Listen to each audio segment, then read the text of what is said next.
So I am in Florence, outside, about to go and see Sex and Solitude by Tracey Emin at the Firenze Palazzo Strozzi, and I said that bad, apologies, but it's so beautiful, the area, the location, it's got this neon which I adore, the posters seen around, and you're going to be greeted by a brilliant entrance which I just saw. It did pick up on camera, but let's have a look now. It's got like a Margate tone, it's not a blue, if you notice it's that greeny blue. So walking into here, I was so excited. I was looking at the actual sign. I go into a courtyard and we are greeted by this fantastic piece to start with, made out of bronze.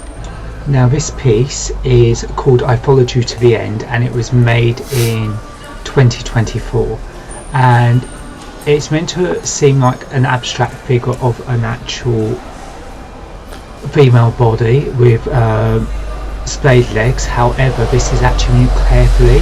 This is almost done like clay-like form enlarged. You can see the artist's thumbprints and fingerprints within it. It feels like very tactile. It feels like a giant, almost like Jack and the Beanstalk and a Tracey Emin giant has made this out of clay, but it's actually made out of bronze. It's amazing.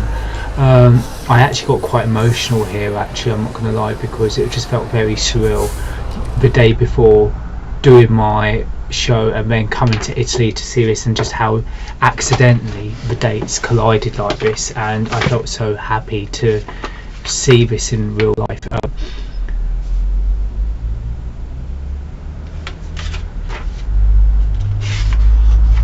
So going into the first room, you can see that poem letter written to Cole Friedman from Tracey Emin, and the room was called Poems actually. It draws on her memories and experiences, and then we go into the second room, which was the exorcism. Now I have done this before when I went to New York, but it was really interesting because the way it was displayed felt different from the New York show. So it had this bit about her actually, which I'll let you have a read, because I always feel like it's nothing better than Emin's words herself to actually explain her work, as it's so personal that I can't speak for it. It says it itself. That particular picture with the foot really captured me, because I'm just rereading Strangeland, and it gave me quite a dark vision from what I was reading, and I was just like, oh. Now the room for me felt different this time, and I had to go back and play my video because I was like, I had the tights changed or something, and I did notice the music wasn't playing, but it just, I don't know, it had like its own soul in Italy than it did in New York. In New York it felt like a live studio, and in Italy it worked, but in a different sense. It felt like post-event, like the artist had left the room, and Italy, the artist could walk straight back into the room any moment and carry on working.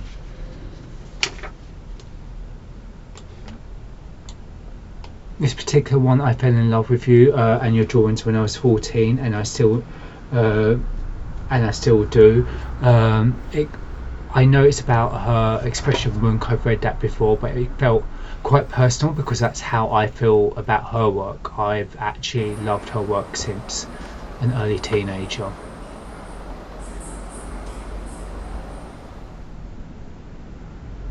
And just a transition of work from video to the famous quilts to her paintings and embroidery. This particular one about I do not expect to be a mother, but I do expect to die alone really hits me. And then it's I kept loving you. So beautiful rooms with beautiful titles. For example, Coming Down from Love, Her Heart, Those Who Suffer Love. A Different Time, and I believe, but I could be corrected, that these were names of her previous shows. Seeing these particular pieces I really did enjoy. Again, they feel like they're made out of plasticine, but I know they are cast, and it's amazing. That little fox, it just felt like a child's toy, and I just wanted to play with it, and I wanted to smush my hands into that like it was plasticine, but I know it's not. and you could see little bits of the paint started to fade where the bronze was coming through, and I found that quite special. This room in particular I really enjoyed because I didn't realise actually that Emin had so much religious takes on her work, and that for me is new, even though I have heard that she painted very kind of like religious iconography when she was at the Royal Academy, but I've never put the two and two together, basically. Probably bad for me not observing well. And just the way the actual museum laid things out, as you saw with bronze against the neon in this beautiful Italian museum, it's just all laid out really, really beautiful. These pieces I remember going with a close friend to see in Margate, and to see them again, it just felt like seeing friends. It was really, really beautiful.